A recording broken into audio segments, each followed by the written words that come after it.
like that. So love everybody is what I'm trying to say. See, a girl and a boy, they had an affair which was going for a long time. So now the girl said, look, we're having this affair for a long time. Now it's time we get married, So the boy said, look, as long as we have an affair, it's only me coming and meeting you privately, everything is okay. But if you want to marry me, then it's a little trouble. Because you see, I have a father who is bedridden. I have a mother who has some psychological problem. I have a sister who is handicapped. I have a brother. See, this is my family. So if you marry me, then you have to accept my whole family. If that is okay with you, we can get married. So the girl says, that's all right. I accept your whole family.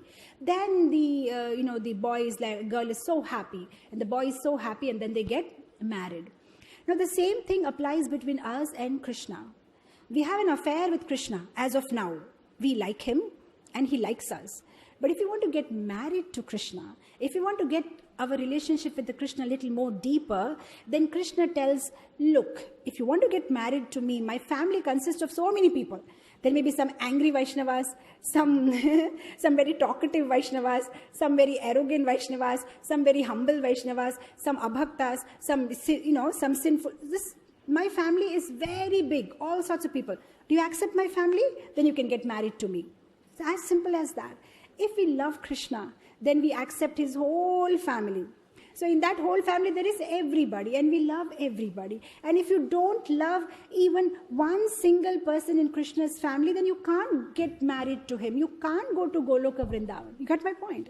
That means we need to love everybody, the whole creation of Krishna, because everything is part and parcel of Krishna. So then what to do? What's the exercise?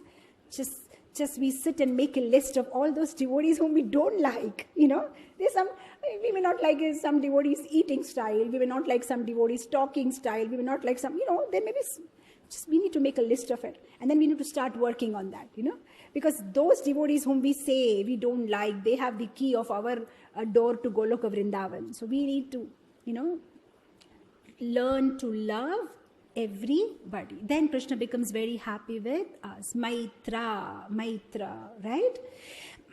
Now, somebody may say, Mataji, I'm really trying to be Maitra, friendly with everybody. But that person, what he did last year, what he did with my family. I can forgive everybody, Mataji, everybody. But only that devotee I can't forgive, because this is what he did. Now look, in the vocabulary of devotees, there is nothing called tit for tat. There's nothing called tit for tat is for samsari. Samsari, people in the material world. Yeah, those who want to stay back in the material world, you can do tit for tat. You can continually do tit for tat. Not only this life, you can go on doing it life after life, because you will do something, that devotee will say something, then you will take a revenge, and you can go on. But no, if you're in a hurry to go back to Goloka Vrindavan, then tit for tat doesn't work for you. You get my point? Tit for tat doesn't work for you. Anirudh is there behind if you have a problem. Yeah. Did Prahlad Maharaj do a tit for tat to Hiranyakashipu? He didn't do any tit for tat. Hiranyakashipu gave him a lot of trouble, but at the last he asked Narasimhadev, can you forgive my father, right? Did Ambarish Maharaj did a tit for tat for Durvasa Muni? No, he said, whatever good I have done, I offer everything. Oh, Sudarshan Chakra, please don't attack Durvasa Muni. Did Dhruva did a tit for tat? Oh, that lady pushed me out of my father's lap. I'll show her now what I'll do. Mirabai did a tit for tat. Oh, I was given a poison eye. I'll just show. Oh, Haridas Thakur did a tit for tat. Oh my God, they bet me in so many marketplaces. Devotees, the Pandavas, nobody does. Oh, Pandavas. Now, coming to that, you may say, but Mataji, Arjun did do a tit for tat. No, he didn't do a tit for tat. Arjun didn't fight with an attitude of tit for tat. He didn't want to fight. What did he say? He said, I don't want to fight. He was full of compassion. He said, I forgive them. Krishna said, no, you fight. Now, that is a different story. Why is it a different story? That's why Krishna first spoke Bhagavad Gita, then fighting. Because he didn't want it should be done with an attitude of tit for tat. It was like, you love them, they're part of your body, but now because they're infected, you need to cut it. Okay? Just now, see, I got just a little scratch on my, on my finger just now. I was just cooking something. See, sometimes what happens, you get some part of it is infected, Have you seen cases like that? Sometimes in the hospitals, you see so many cases. It's got so badly infected sometimes that if you don't cut it, then whole of your body gets infected.